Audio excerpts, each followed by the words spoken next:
A lot of changes have been made to Ark of Osiris. I want to go in this video and detail some of those changes, including some of the strategies for the Ark of Osiris, because with all these skills that are happening right now, there is a total different play style in the Ark of Osiris. And I'm also going to detail my 5 marches that I use. As you notice, I've done quite an impressive score over here. Maybe will give you an idea that what are the marches or what are the good marches that you want to use in Ark of Osiris.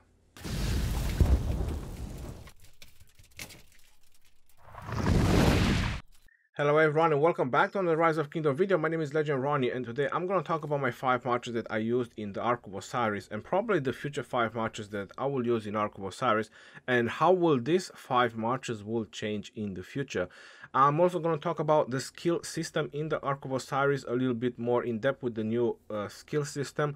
I've noticed a couple of changes and that's definitely some good changes. Ark of Osiris is fast paced now. All the action is really fast paced.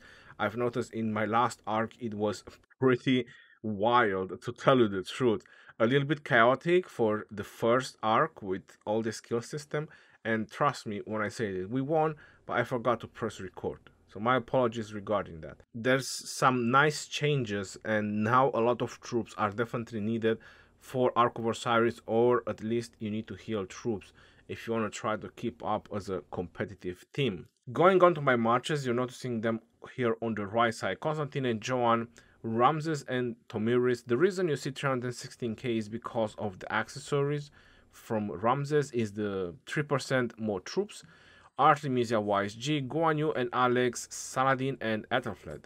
That's the team that got me 152,000 scores. I'm pretty sure that there's players out there that are doing a lot more score than this, but the thing is, I don't have legendary equipment. My only legendary equipment is 15% skill accessories, and I do have the weapon from VIP 16, but I just don't use it because it's way less stat than special talent epic, which is crazy, isn't it? I was also a rally leader, so I was rallying with Guan Yu and Alex. Now if I would have had options like Guan Yu and Leonidas, I know it would have been much better. Guan Yu and Harald, yes, but if I'm going into my commanders, my Leonidas is 5511. I really didn't want to include a 5511 Leonidas, even though it would have made my Guan Yu much tanker. So Guan Yu and Alex was kind of going down really fast, especially if they were swarming with archers. Even if my rally was reinforced, it was still going down pretty fast. Guan Yu and Alex. This is the equipment that I use on my Guan Yu. So like I said, this is the only thing that I have legendary is the 5% skill. On the other building, it was used a lot. Sadin and William, and I believe Ramses and YSG. Another rally that I've done was with my Ramses. I should have him over here.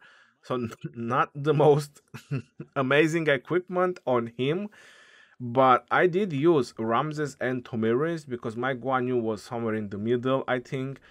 So I had to use another rally with Ramses and Tomiris. It worked. I also swarmed with 3 of my marches. I swarmed with Constantine and John. So obviously I was buffing the rally in the same time. I was swarming with Saladin and Ethelfled, which Ethelfled is a very good debuff. Ramses also debuffs. Tomiris also debuffs with defense reduction. So now you're trying to make the connection. Constantine also debuffs the target. Why I'm doing all these marches. And I believe the third march, I was swarming with Artemisia YSG.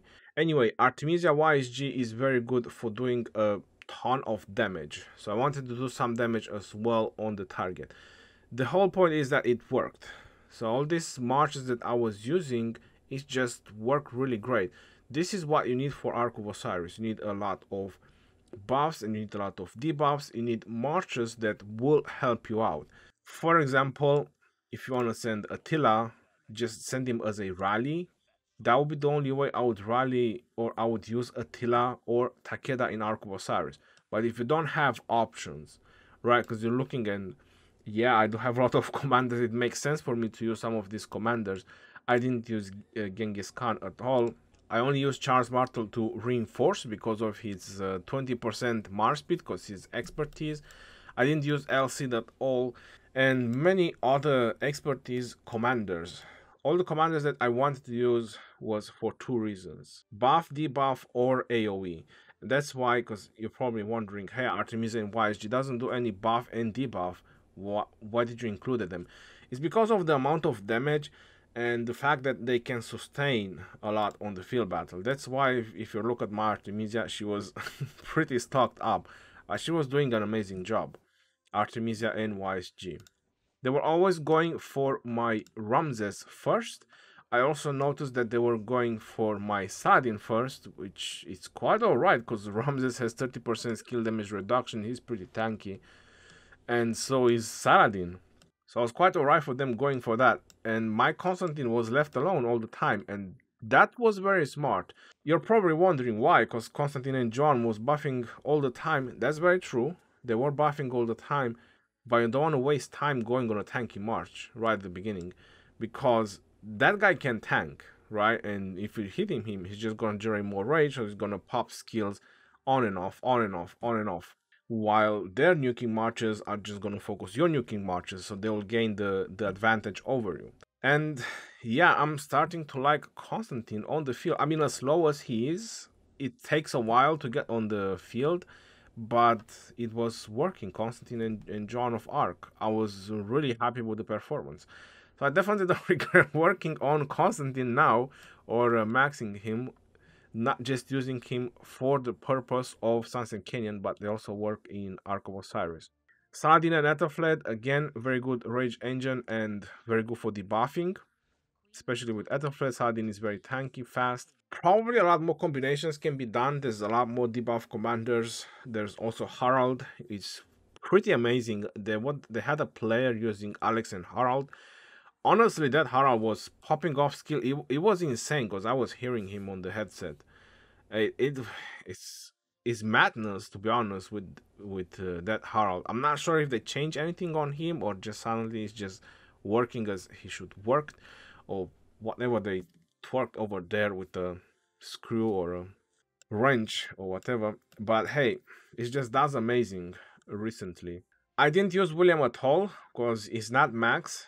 I really want to use Saladin and Ethelflaed. Since I tested it on my out Saladin and Ethelflaed, I was impressed about Saladin and Ethelflaed, so I decided to use that on my main as well. Now, if I would have changed anything to my marches, I'm not sure what else I would have changed.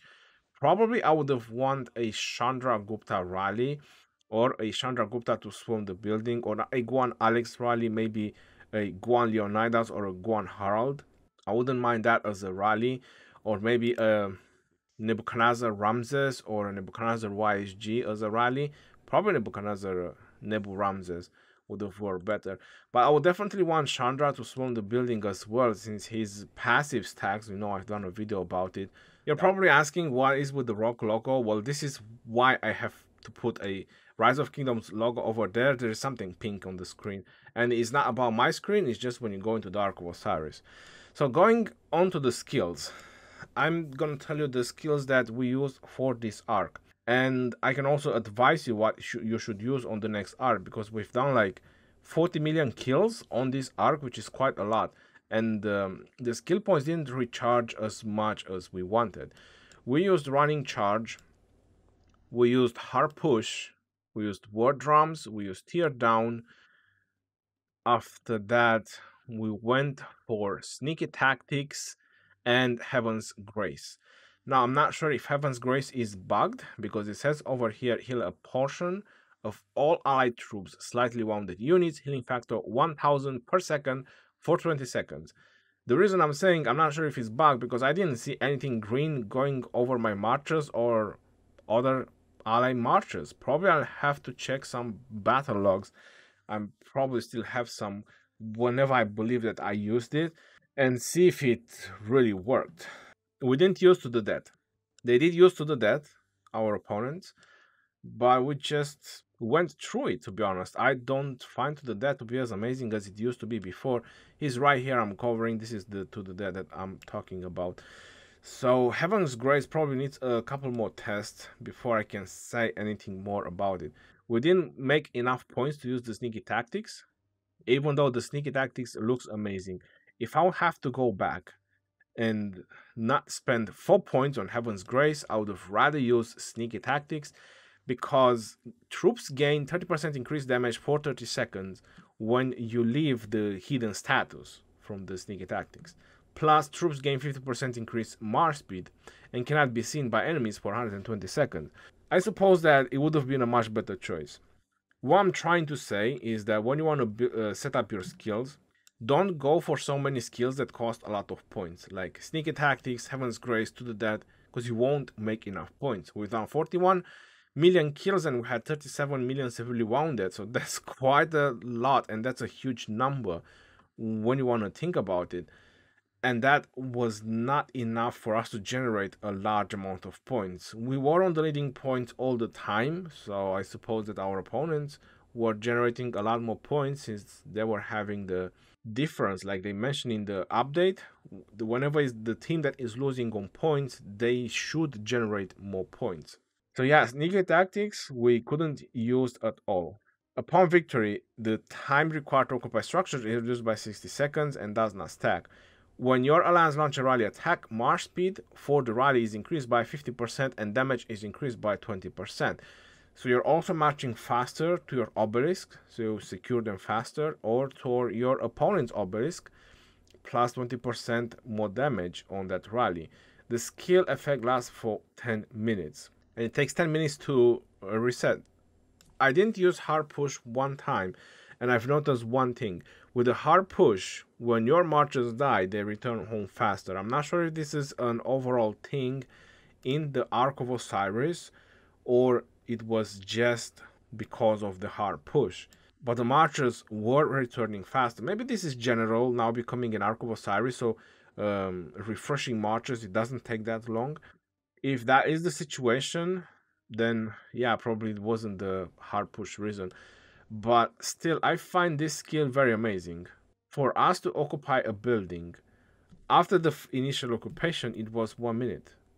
I mean, that's nothing. You don't even have time to launch a rally and you occupy it, right? So you cause points disruption, one, and then in 1 minute you capture it and you start generating points, because if they have marches, yeah, they can swarm me back.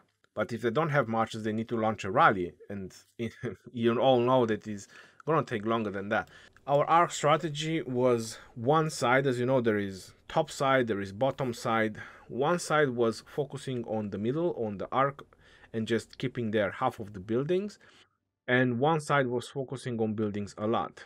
It worked. We won in the end. It was a little bit messy. Probably we need to work a little bit on this strategy, but definitely working on the buildings now, it really pays off if you know, and you can take the buildings down if you have the right marchers, the right composition. I used running charge just once or twice. I think I used it twice and one time was wrong. But the hard push, it was the best thing, I would say. Hard push, war drums, it was the most used skills in this arc. I also used tear down, or not. I think I used tear down once. So you're really not generating a whole lot of points like you used to generate. So you really need to be careful what skills you bring into the arc. Sneaky tactics is something I want to try on the next arc. I'm not going to take Heaven's Grace. Instead of Heaven's Grace, I'm going to take Mystical Formation on the next arc, but I still want to try the sneaky tactics at least one time. I recommend using hard push every time the cooldown is down. This is right now the most essential skill in Ark of Osiris. Rallies are much faster, buildings occupation is much faster. Even if you lose your own buildings, you take them back, and in 1 minute you start generating points. So in either situation, this hard push is now the most amazing skill to have. Now, I hope you do enjoy this video. I just had the arc and I want to do a quick video regarding it because everyone was really hyped and I was really hyped. But I realized in the last 5 minutes I didn't press start recording. So it is what it is. And because of that, I really wanted to do a video about it. This is the total kills and the severely wounded that I was mentioning. We've done 41.5 million kills and 36.5 severely wounded we had. So we definitely killed a lot of troops. Yeah, the teleports are becoming a little bit of a concern, and also rallying their obelisk. If you can take down some of their obelisk at the beginning, it could give you a slight advantage. Alright, y'all, that's pretty much about this video. Let me know in the comment section below what was your experience in the last Ark, and what do you think about Ark of Osiris now with all these changes. Until next time, this is your boy Jeroni signing off. Peace out, y'all, and take care. See you on the next one, and stay safe out there, my friends.